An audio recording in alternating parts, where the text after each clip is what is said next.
When you think of Breitling, what comes to mind? There's the obvious aviation history, a brand with a storied past, making top-notch watches for pilots in the golden age of air travel.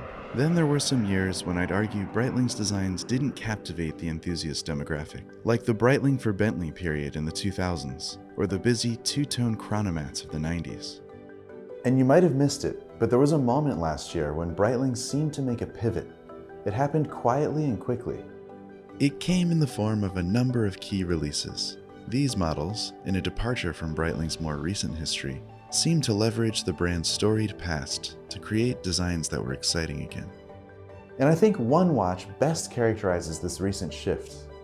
It's this one, right here. It points to where the brand's been and where it's going next. This is A Week on the Wrist with the Breitling AVI Ref.765 1953 re-edition.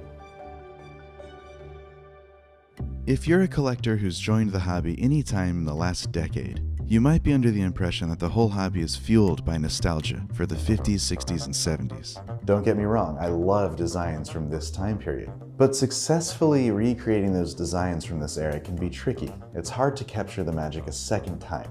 The way I see it, brands go about it one of three ways. First up is a category of recreations that we'll call faux vintage. This style is characterized by the use of fauxtina, artificially applying an aged or distressed look to the watch to give it that highly desirable vintage aesthetic. The next category is the playful interpretation, essentially a blend of design elements meant to capture the spirit of the originals, but importantly, not exact recreations. And finally, there's the one-to-one recreation. These watches aim to get every single detail as close as they can be to the original, right down to the minutiae. Not just case dimensions and dial design, but even the material of the crystal, the fonts, or whether or not the lugs are drilled.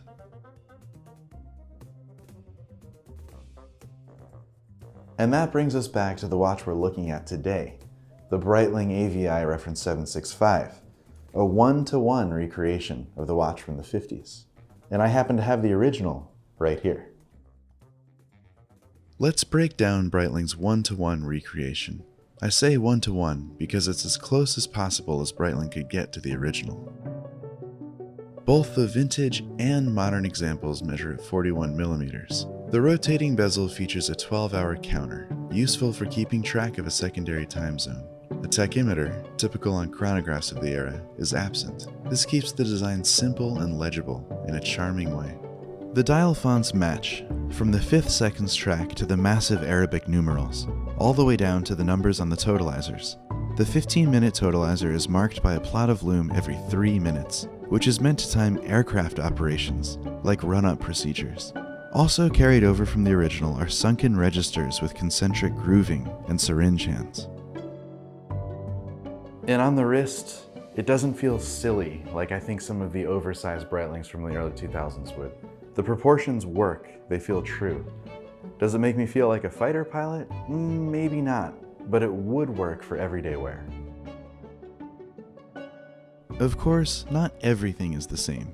Genève, below the Breitling logo at 12 o'clock, has been dropped, and the pushers on the new model protrude from the case slightly higher than on the original. But these differences most likely weren't a design oversight. Instead, they were unavoidable. For instance, the higher pushers are due to an increased movement size. Otherwise, in any area where the modern watch could be true to the original, it is.